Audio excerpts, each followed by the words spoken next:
Hi everybody! What just happened?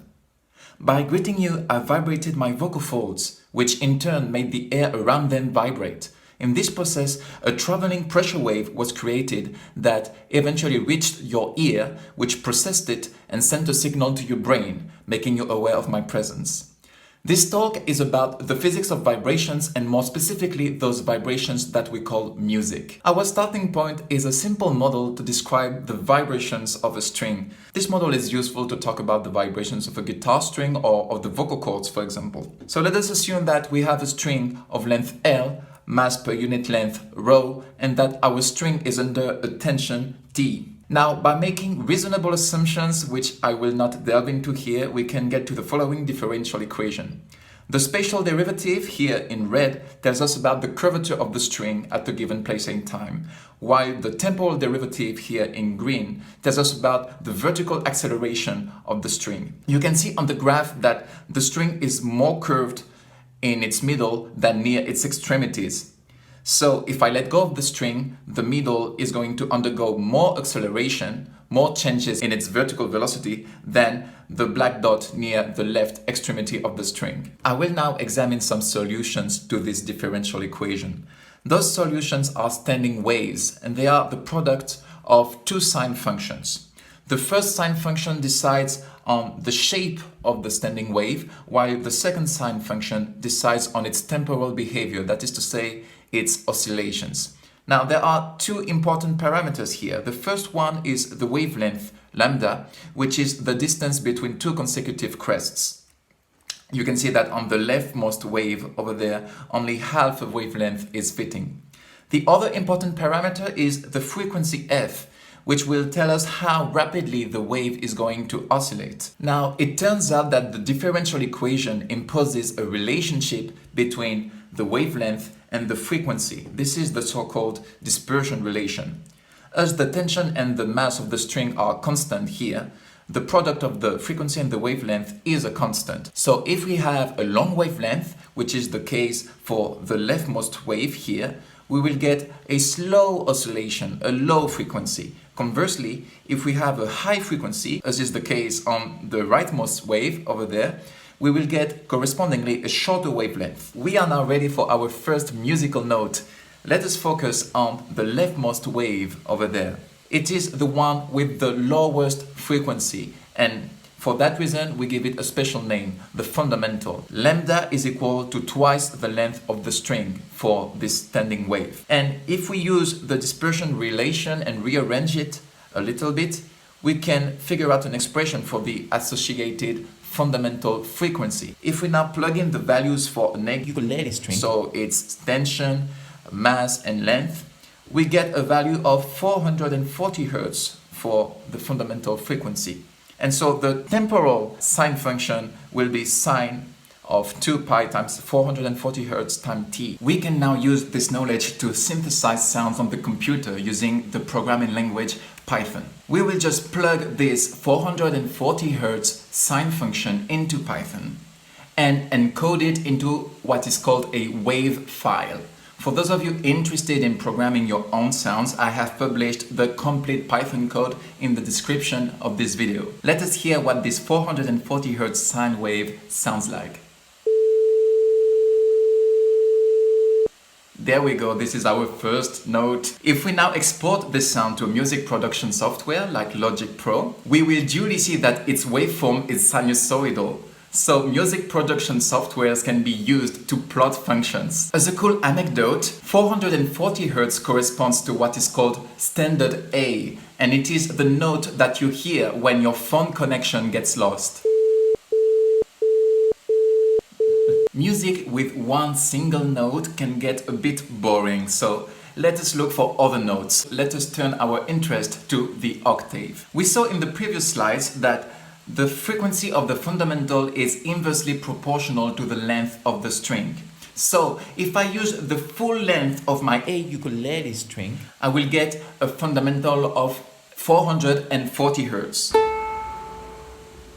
But if I now effectively halve the length of the string by pressing it down its middle, I will decrease the value of L And the value of the frequency will correspondingly get bigger. It will get twice as big, to 880 Hz, giving us a higher pitch sound.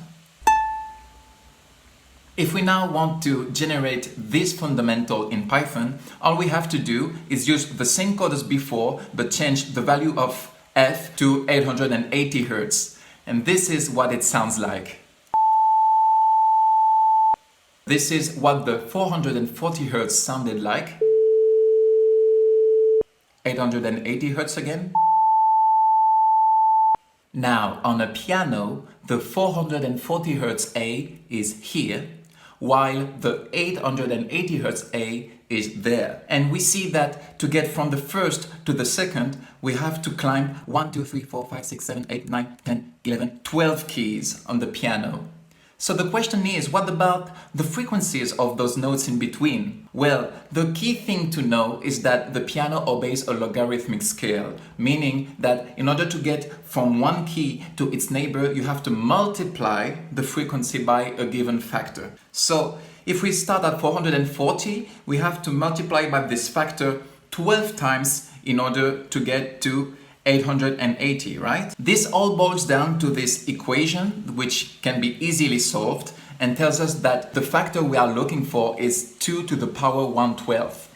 We can now make use of this value in Python to generate all of the other notes that we want to generate. So for example, if we start at 440 and multiply by this factor 4 times, we will get to C sharp. And this is what it sounds like. If we now start from 440 and multiply by this factor 2 to the 112 7 times, we will get to E. This is what this sounds like. Playing now the 3 notes simultaneously, we get an A major chord. Now we are talking. I can iterate this process as much as needed in order to generate all of the notes of the piano. I can then export all of that to the music production software and start composing some melodies. Let me first introduce this bass line.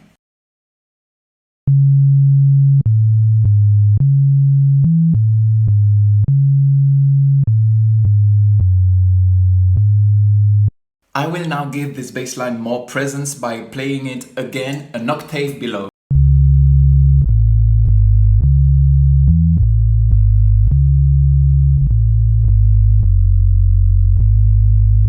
Up until now, we have discussed very simple sign solutions to this differential equation.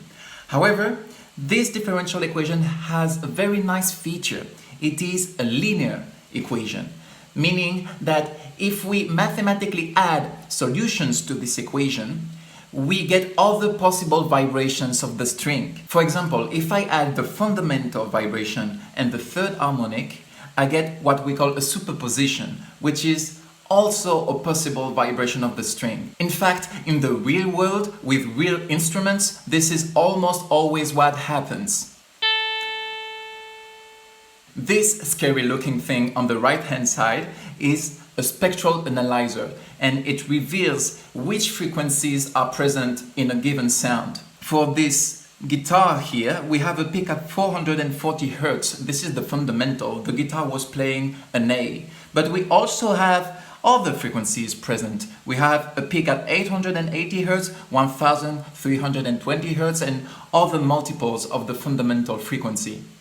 If we now play the same note, the same A on a flute, we also get peaks at those frequencies, 440, 880, etc. But the relative presence of those frequencies is different from that of the guitar. This is what we call timbre.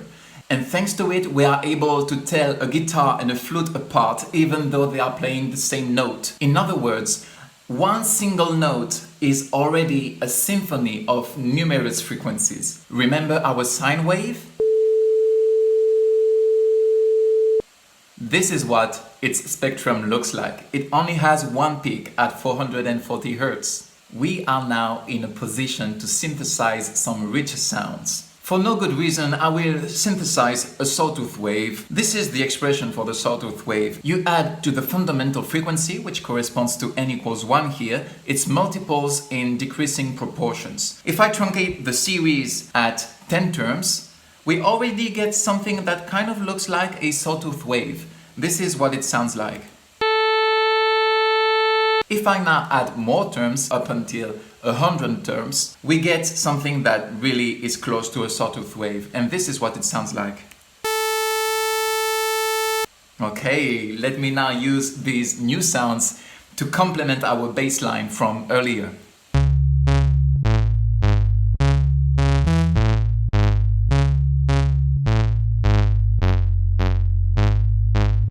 We have been talking about strings, their vibrations, their harmonies, and all of the beautiful mathematical underpinnings of all of that. But it turns out that you also can get something musical out of total randomness. If I go to Python and generate just a random array of numbers, this is what it sounds like. Alright, but if I now shorten the sound by multiplying it with a decaying exponential, this is what we get. Something that sounds kind of like a hi-hat. Let me now come full circle and end this presentation with the instrument I started it with, the voice. Bueno, muchas gracias por asistir a esa charla. Ahora vamos a sentir el poder de la ciencia. Es una mentira lo que tu boca expulsa, esa aire de alta entropía. Tengo que confesar que esto me asombra. Tu frase resulta tan seductora, pero me provoca pensar. Estudio ciencia, la prueba está lejísimo de pasarla. Como se puede despreciar a la gente ajena. Son peones en tu ridícula agenda. Todo lo que dices es una mentira. Es una mentira. Es una mentira, mentira. Ey, ey, ey, cuando es tu bla bla.